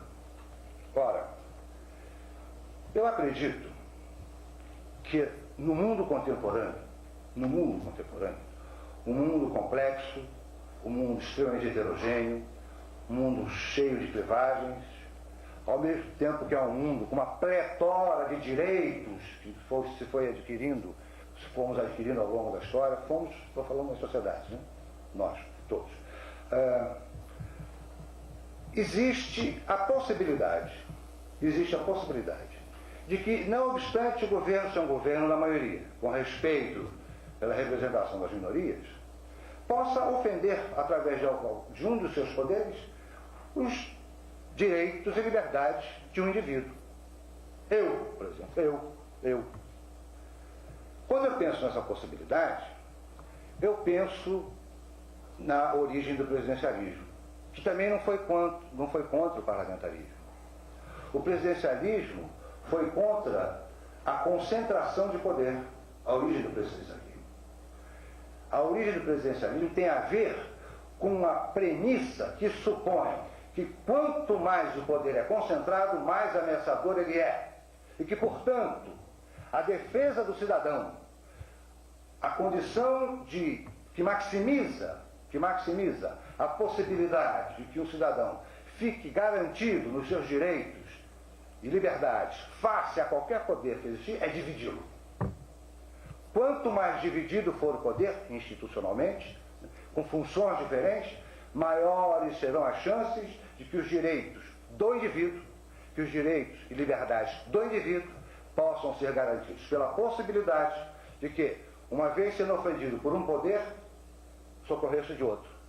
Sendo ofendido pelos dois, socorresse de um terceiro. É o velho Montesquieu. É o poder executivo separado do poder legislativo, separados do poder judiciário. É claro que se dirá, mas isto, a experiência demonstra, coloca problemas de negociação, demora a agilidade de produção de leis, você tem o poder executivo, tem que negociar com o legislativo. Eu não estou preocupado, isso é o problema do político. Quanto mais competição houver, para mim, como cidadão, melhor. Eu não tenho que incorporar os problemas do político. Eu não tenho que incorporar, através do sistema eleitoral, que reduz a competição, como eu já ouvi dos nossos deputados, em vários lugares, uma vez aqui, não aqui, mas no Rio Grande, outra vez em Minas Gerais, no Rio de Janeiro, que não aguentam mais tanta competição. O problema deles, eu não sou político, eu quero quanto mais melhor. Por isso que sou contra a lista fechada também. Porque há várias pessoas, há vários deputados do partido que eu apoio, votando nele, que eu não votaria. Se fosse no meu distrito, eu ia ficar em palco de aranha. Porque eu não quero, aliás, há vários deputados que eu não gostaria, que eu votaria para deputado, porque eu acho que é combativo, tem que ser assim mesmo, chato, não sei o quê, mas não votaria para primeiro-ministro, porque já são outras as qualidades. E eu não vou delegar essa escolha de quem vai ser o primeiro-ministro a estes colegiados. Hoje, nesse país, né, nós temos dois tipos de votos. Nós votamos para a formação do poder legislativo. No outro, nós votamos para a formação do poder executivo. O nome presidente é apenas porque no Brasil o poder executivo chama-se presidente, mas podia chamar outra coisa, né? Então, com um nós votamos no vereador, Assembleia Legislativa, Câmara Federal, Vamos lá, Câmara dos Deputados, Senado. No outro nós votamos prefeito, governador e presidente da República. Quem é que está o Poder Executivo? Eu quero o Poder Executivo separado do Poder Legislativo. Né? E mais, eu gostaria de ter um terceiro voto. Eu gostaria de ter um terceiro voto para, tal como nas cidades americanas, eu votar para a composição do judiciário. Eu gostaria de não de perder um voto, eu quero mais um tipo de voto. Se a condição, nas democracias modernas, continua aceitando a premissa de que o governo é o governo da maioria. A minoria não tem direito de vetar, de impedir a maioria de governar. Agora, a maioria não pode tiranizar a minoria. Fórmulas institucionais existem, podem existir, que eu subscrevo também isso. Agora, isto à parte, eu, do ponto de vista de quem não está no poder, nem nunca vai estar, eu quero ter condição de poder me socorrer quando um direito meu for ferido, a minha liberdade for ferida, sem ter que necessariamente me juntar a eles, ou seja, ser um no poder. Eu quero ser um simples cidadão, mas que o poder não tenha condições de ofender a minha condição de cidadão impunemente. Muito obrigado.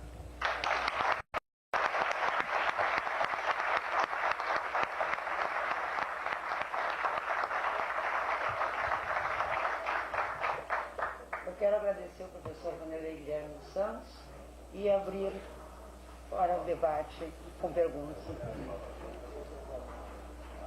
A palavra está à disposição.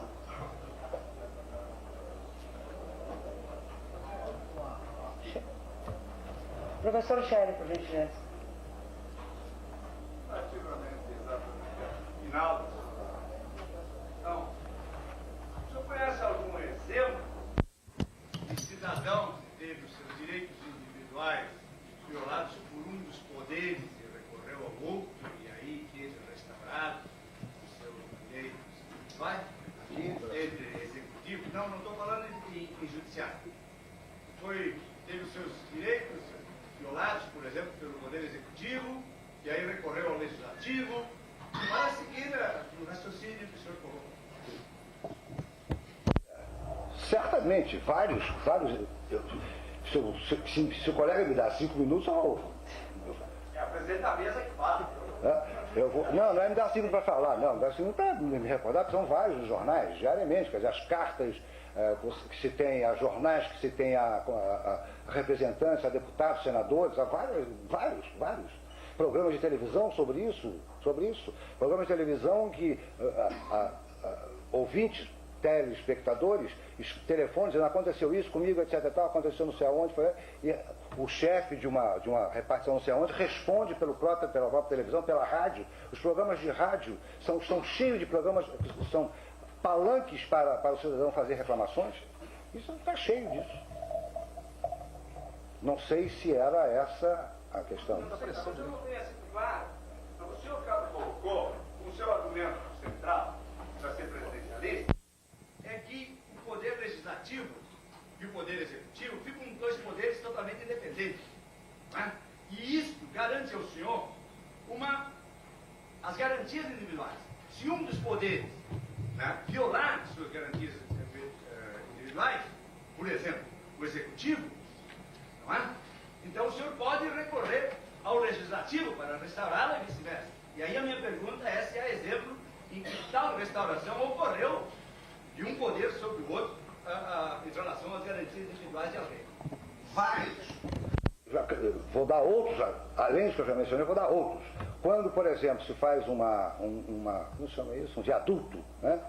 Numa estrada qualquer, né? Ou numa região qualquer, carente sobretudo, que se faz onde o viaduto onde bem entende, onde é mais fácil fazer. E elas reclamam, quantas vezes já não vi os vereadores do Rio de Janeiro lá naquela comunidade, obtendo abaixo-assinado e paralisando obra. Eu já vi isso com a maior frequência. Eu não sei se talvez, por serem questões pequenas, só digam respeito a um cidadão, a meia dúzia de pessoas que não aparecem na manchete dos jornais, essas coisas que aparecem nos jornais, nas páginas internas, sem muita repercussão, e aparecem nos rádios e nas televisões, não chamem atenção. Mas isso acontece todo dia. Até porque, de um certo ponto de vista, você pode falar, é a forma demagógica do violado. Está lá o Alfredo Sirquis, fazendo campanha lá, fazendo demagogia por causa da ecologia de não sei de onde. Não está percebendo que o outro lado está acontecendo. Ele pode estar fazendo demagogia, mas por outro lado está lá um vereador, é um membro do Poder Legislativo, tomando providência em relação a alguma coisa que foi o Executivo que fez. Não foi o Executivo Federal, não foi o Presidente da República, mas foi o Prefeito do Rio de Janeiro, foi o chefe do Detran ou do Departamento de Estradas e Rodagens do município. Isso é Executivo. E isso acontece com frequência.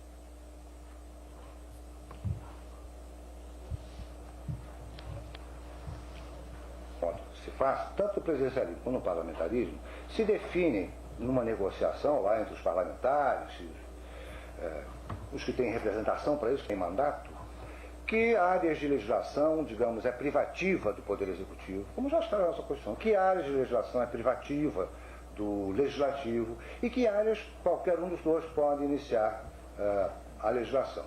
Então, isso é definido conforme os constituintes. Não era assim na Constituição de 46, tinha algumas modificações, mas, enfim, cada constituinte define qual é a área privada, quem inicia as leis, qual é o rito para se aprovar uma lei, todas as constituições definem isso. Isso, portanto, dependerá dos constituintes.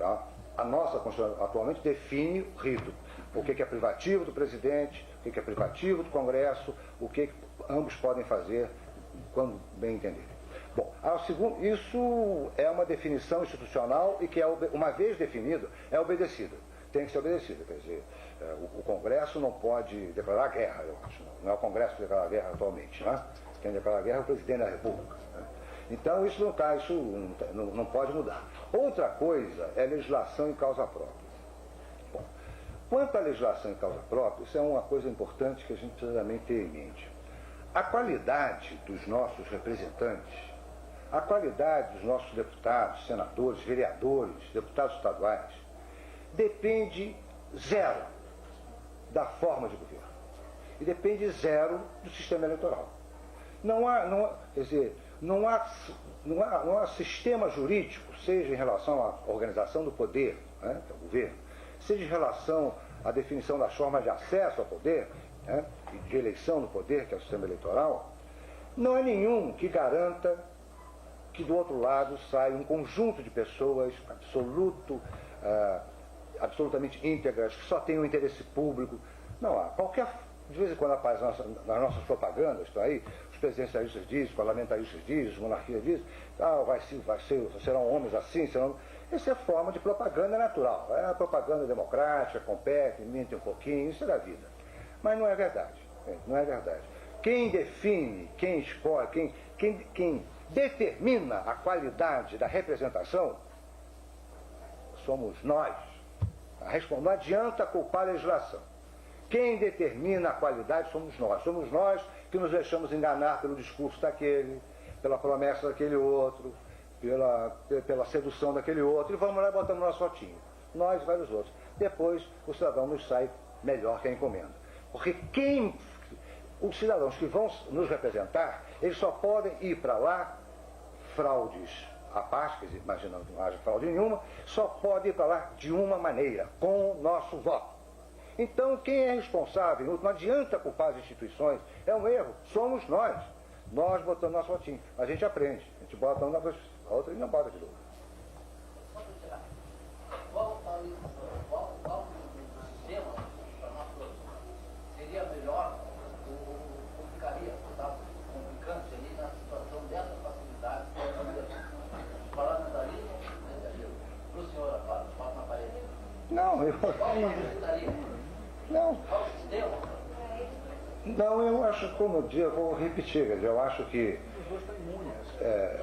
todos os dois têm pessoas boas, de espírito público concorrem e às vezes fracassam, outros não fracassam, quanto também alguns não tão íntegros, também concorrem, alguns não são eleitos, outros são. Não depende do sistema, depende do nosso voto. Pelo meu voto, eu voto aqueles que me parecem que são íntegros, às vezes eu me engano. Professor André. Eu sou presidencialista e por uma razão que parece semelhante à do professor Vanderlei. Eu acredito que o presidencialismo potencialmente, ele é uma separação de poderes, ele pode oferecer condições mais propícias para um equilíbrio, para uma partilha mais efetiva desse poder. No entanto, verdade, potencialmente oferecer. Isso aí, a experiência brasileira não tem comprovado essa matéria. Ou seja, ao contrário, possibilidade para esse dispositivo, você tem uma concentração muito forte em torno do executivo. O que nos leva à crise, em especial aqui tem a opção pelo presidencialismo, coloca uma responsabilidade em termos de pensar que tipo de reformas possam permitir uma ação diferente que nós temos hoje.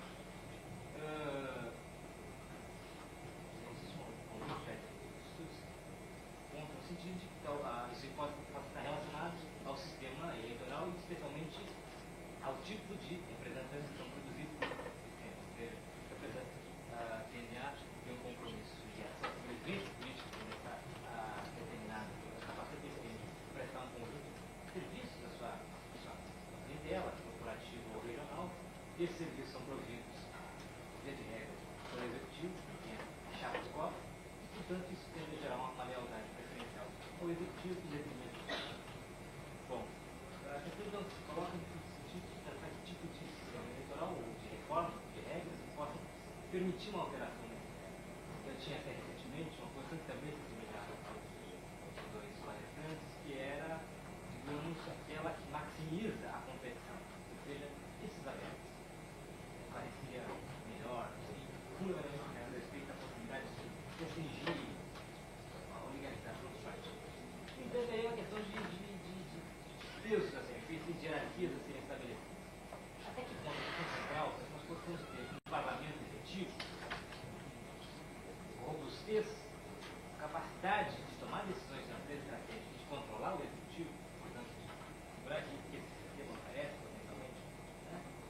Não implica em regras, e aí talvez eu faça o sentido oposto, isso eu vou colaborar recentemente, eu acredito que as regras possam ter uma incidência executiva maior, enfim, em regras que maximizem o compromisso partidário em detrimento de um compromisso, digamos, aos eleitores.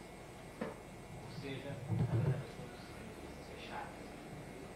Para sintetizar, até que ponto o preço que nós presidencialistas vamos ter que pagar, devemos pagar por essa opção que parece correta, uma estratégia no sentido de fortalecimento do parlamento, como foi por qualificação da representação, não é a adoção, a hora da organização do voto proporcional, a adoção do sistema de listas fechadas e bloqueadas. Vou começar a arrumar.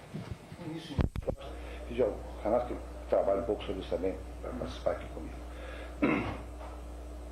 Eu tenho dificuldade de pensar sobre esse tipo de questão porque eu vejo o presidencialismo imperial brasileiro por um outro lado. Nós separamos com frequência, de uma maneira radical e equivocada, no ver, o que se passa no plano das relações políticas do que se passa do plano das relações intergovernamentais dos diversos níveis da jurisdição da União. Por trás do problema que você acentuou, que eu concordo, eu acho que não é um problema de presidencialismo nem de sistema eleitoral. Acho que é um problema de concentração de poder na União. Na União. E que, se implantássemos o parlamentarismo, nós teríamos um primeiro-ministro imperial também. E por isso que nós não vamos deixar de ter fisiologismo enquanto não houver desconcentração do poder regulatório e do poder. Não só a Constituição de 88 transferiu recursos abertos para o Estado e município, mas guardou o direito de quem arrecada é ela, a União. Então pode haver pressão, chantagem sobre o Estado e município, simplesmente no desembolso. O momento do desembolso de verbas faz deputados mudarem de opinião dentro do Congresso. Ele não sabe nem por quê. É porque ele está por trás. Então eu acho que esta é uma questão que tem que ser atacada imediatamente. Eu não acredito que o nosso sistema político, presidencialista ou parlamentarista, vá diminuir a taxa absurda e inaceitável, ainda que fosse monarquista, parlamentarista, de corrupção, de subserviência, de fisiologismo, para colocar a nossa palavra, enquanto a União no Brasil concentrar a soma de poderes não só materiais, como regulatórios que tem, que faz com que, para abrir uma estrada de sinal, fazer uma ponte, eu não sei aonde, em Canapi, você tem que bater lá no Paulino Cícero, sei lá, o transporte, Alexandre Costa. O Alexandre Costa vai cobrar um preço. o Alexandre Costa vai cobrar um preço. Né? Enquanto a União detiver esse poder, eu acho difícil que você possa ter portanto, eu acho que a gente tinha que prestar mais atenção para isso. Depois que a gente liberasse isso aí, nós poderíamos ver com mais nitidez e transparência qual é o papel de fato do sistema eleitoral. Eu concordo, eu exagerei um pouco. Mas agora ele está misturado com várias outras variáveis que aparecem por trás dele, que às vezes nem aparecem, que são mais importantes que ele. Agora eu gostaria que o Renato falasse isso. Não tenho muita coisa a acrescentar, eu concordo com essa tua observação. Eu acho que há dimensões independentes do sistema político, tanto as dimensões da estrutura da federação, quanto a dimensão do comportamento político dos atores, são dimensões que as instituições políticas têm uma eficácia muito reduzida para direcionar, para regular esse tipo de coisa. Agora, com relação ao ponto que você fez, com relação a listas fechadas, as listas fechadas normalmente são pensadas como um mecanismo que induz a maior identificação do eleitor com o partido. Né? Uma cultura partidária mais estruturada, enfim, em bases seculares, enfim, em bases mais longas em termos de tempo.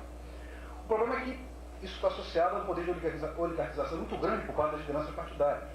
Né? Quer dizer, isso a gente sabe, o tamanho dos partidos está associado ao potencial que as cúpulas dirigentes têm de decidir, independentemente dos militantes de base, as direções estratégicas que o partido vai seguir. Então a lista fechada é um mecanismo fortemente oligarquizador. Ora, a preocupação marca e relevante, à medida que existem alternativas, né, à nossa lista aberta, que é tem problemas de desorganização muito grandes, alguns dos quais eu mencionei, mas que não nos levam necessariamente para o extremo oposto da lista fechada. Né? Quer dizer, países de lista aberta hoje, basicamente, são Brasil e Finlândia. O caso brasileiro é mais grave pelo seguinte, porque na Finlândia a opção pela lista aberta foi precedida de algumas décadas de lista fechada. Então, quando eles entraram na lista aberta, as lealdades partidárias não mudaram substancialmente. O socialista continuou votando socialista porque havia uma lealdade histórica construída. Né?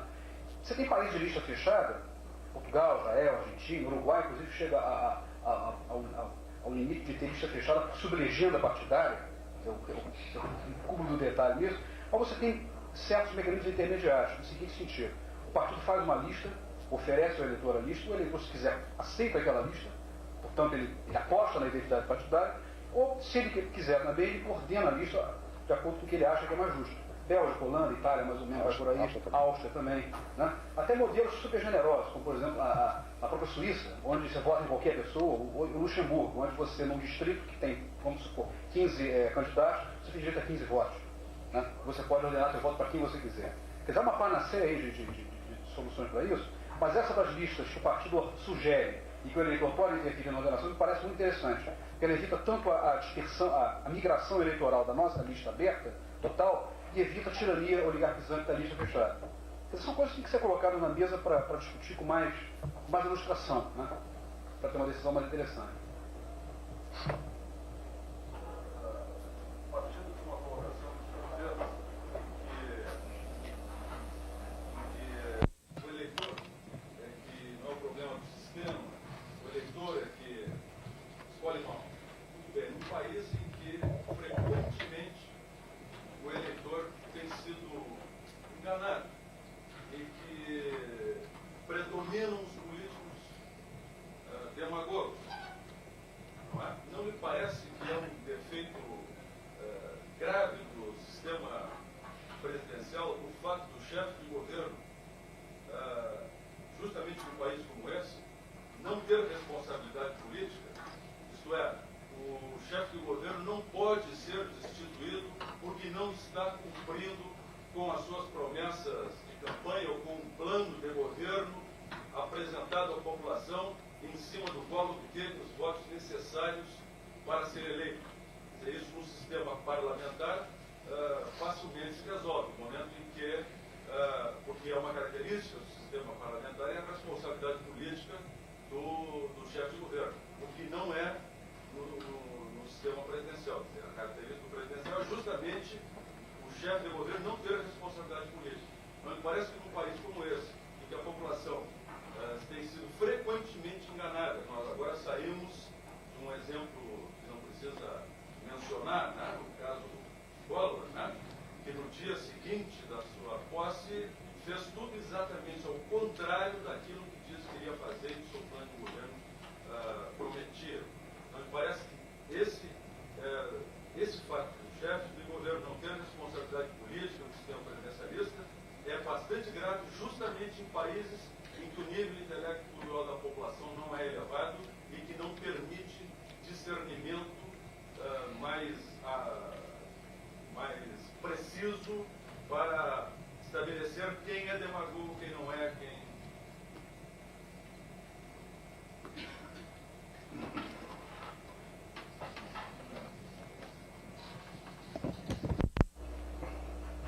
eu acho que eu tenho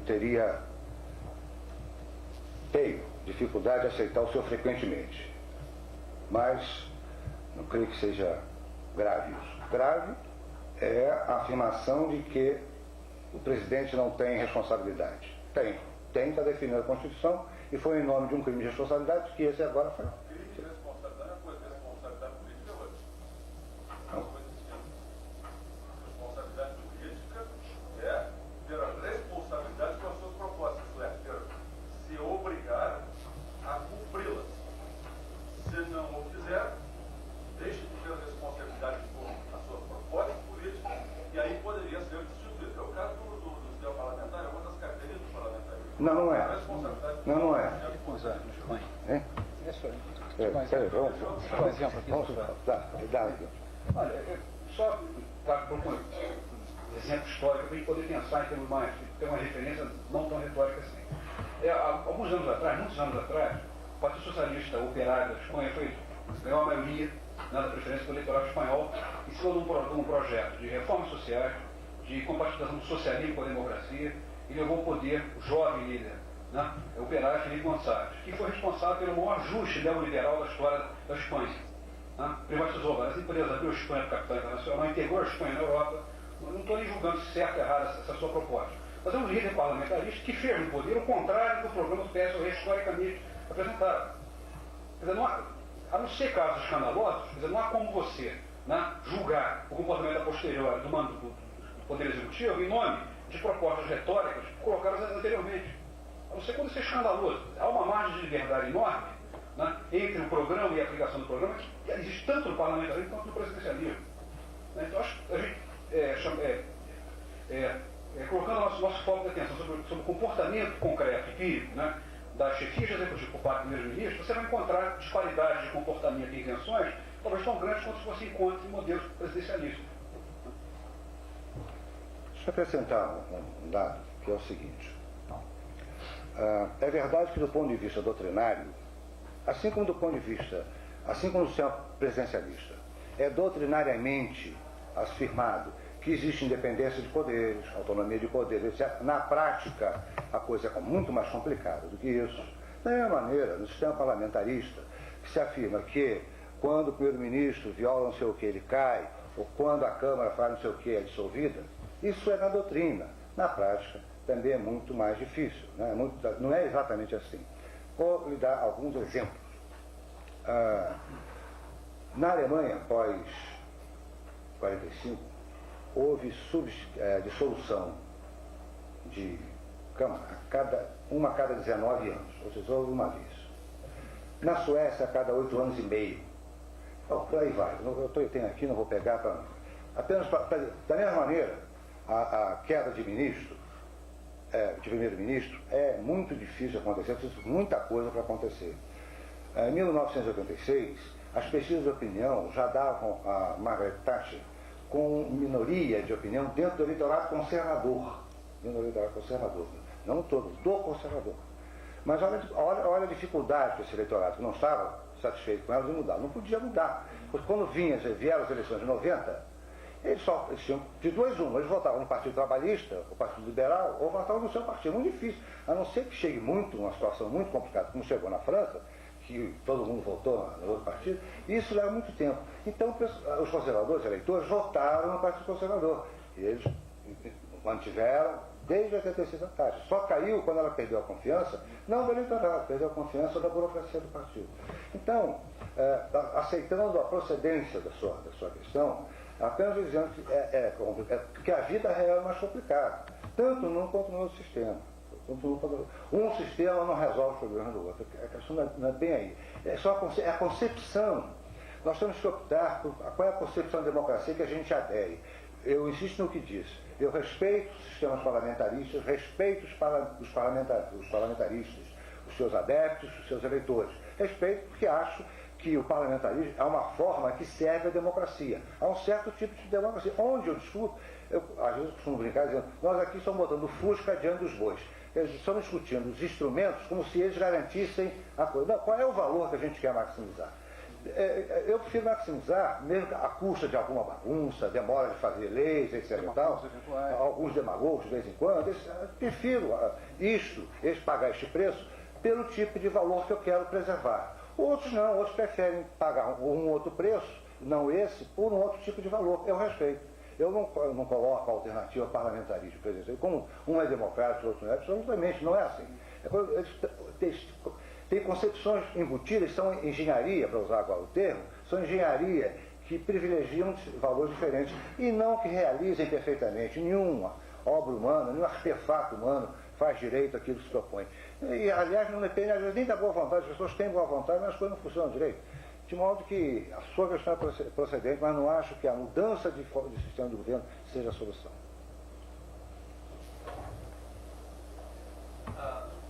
Seguidamente, o defensor do parlamentarismo tem colocado a questão da separação de chefe de governo e chefe de Estado como uma questão muito importante e é exatamente o que daria a estabilidade do regime parlamentar. Eu vejo essa questão da separação de chefe de Estado e chefe de governo como uma espécie de resquício, vamos dizer assim, da monarquia. Ou seja, quando os sistemas parlamentaristas se instalaram em países monárquicos, a figura do rei que perdeu o poder teve que ser mantida, até pelo poder que ele ainda tinha. Então, a esse rei foi dado o poder, inclusive, de, em alguns países, dissolver o Congresso.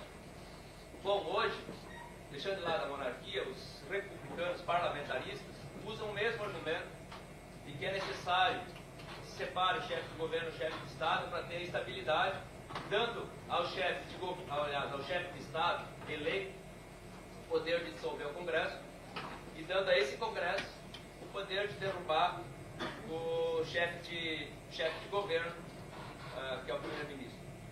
Eu particularmente acho errado, tanto de um lado como de outro, essa questão de o chefe de governo poder derrubar um Congresso que é eleito diretamente pelo povo, que na verdade está se criando no chefe de governo uma figura muito mais forte do que é o atual presidente, porque ele, além dos poderes que vai ter sobre o primeiro-ministro indiretamente, ele também vai ter o poder sobre o Congresso, ou seja, se cria uma figura que, apesar de estar presa em certas normas jurídicas, vai estar acima de dois poderes, outros três, inclusive, e no caso teria esse problema. Eu gostaria de uma opinião que não foi tocada diretamente. Qual a real necessidade, que eu não vejo, de existir essa separação entre chefe de Estado e chefe de governo, e até que ponto isso é apenas a manutenção de um símbolo que existia dentro da monarquia, que, por exemplo, na Inglaterra hoje está praticamente fora de uso? Não, eu tenho a mesma sensação que você, quando associa a separação de chefe de Estado e chefe de governo com a ideia de resquício monárquico, né? Que a ideia é realmente tentar manter uma figura imparcial, né? Absolutamente neutra até certo ponto, né? Que seja capaz de ter uma função constitucional importante, mas ao mesmo tempo não se envolve no debate apaixonado das alternativas em questão. Eu consigo entender com muita facilidade, mas não concordar, a pretensão monárquica ocupar esse lugar. Isso tem uma história longa na história do pensamento político. A ideia da monarquia, enfim, como alguma coisa que totaliza a nação. Monarca como resumo da nação. Agora, tem muita dificuldade, né, eu acho que você também tem, compartilha com a dificuldade, em associar essa separação entre chefia de governo e chefia de Estado com a ideia republicana, né, com a ideia de que todos os cargos relevantes têm que estar colocados sob disputa. Eu acho muito difícil. E tem muita dificuldade, inclusive, em imaginar como é que seria uma competição eleitoral para presidente da República no modelo parlamentarista, que tivesse eleição direta. Porque, ao contrário de uma eleição de presidente da República em regime presidencialista, na qual os candidatos venham a dizer o que vão fazer, essa vai ser uma eleição na qual os candidatos venham a dizer o que não vão fazer. Né? Não vamos propor reforma agrária, não vamos mexer na reforma fiscal, não vamos intervir na habitação, enfim, vamos respeitar a Constituição e agir como neutros. Todos os candidatos vão dizer a mesma coisa. Então não vou ter critério de escolha numa eleição para chefe de Estado no regime parlamentarista. Então eu compartilho a sua dificuldade. Eu acho que a se propor um regime parlamentarista, né, a se propor um regime parlamentarista, a hipótese da eleição direta do chefe de Estado, acho que é esdrúxula, não deve constar, eu não consigo compatibilizar o parlamentarismo com essa ideia que você, pela via eleitoral, escolhe alguém, né, ao qual você vai dar a atribuição de totalizar a nação, né, agir neutralmente. Então eu tendo a ver também como uma espécie de, do ponto de vista doutrinário, uma espécie de restício monárquico. Agora, do ponto de vista prático, eleitoral, eu entendo. né? Eu acho que o Direto e Sempre foi um achado de propaganda política. Né? Dificilmente a campanha presidencialista poderia encontrar um lema melhor que o Direto e Sempre. Né? Quer dizer, acertou em cheio a aspiração popular, o imaginário da transição democrática brasileira foi todo feito em torno da conquista de eleições diretas. Então, eu acho que a reação da campanha da frente parlamentarista foi a seguinte: olha, então, diante dessa ofensiva presidencialista, não há a menor condição de se propor um modelo parlamentarista tal como deve ser. Então, cede-se na questão do presidente eleito. Então, acho que tanto tem o problema do resquício do ponto de vista doutrinário, como tem o problema também da tentativa de se adaptar, né, a um quadro de disputa, né, cuja primeira cartada foi dada pela campanha presidencialista. Então, da ideia do Direto e Sempre. Quer falar? Tem uma questão bem simples para colocar aí para os professores. Dentro desse circuito institucional, com duas frações dessa caça dominante estão disputando o poder, no caso os parlamentaristas, os presidencialistas, que papel vocês atribuem ao movimento popular organizado no sentido de neutralizar esse tipo de coisa? Que é uma disputa meramente institucional, meramente dentro dessa concepção burguesa, enfim, de poder, não chamo nem de democracia. Não tanto com relação a essa disputa conjuntural entre parlamentarismo e presidencialismo, mas sobretudo no episódio da revisão constitucional, que eu acho que é muito mais grave, entendeu? Eu acho que os conservadores, constato que os conservadores querem varrer da Constituição muitos direitos que sequer foram regulamentados. E qual o papel que vocês atribuem ao movimento popular organizado numa tentativa de se contrapor a essa manobra dessas duas frações das classes dominantes? Só isso.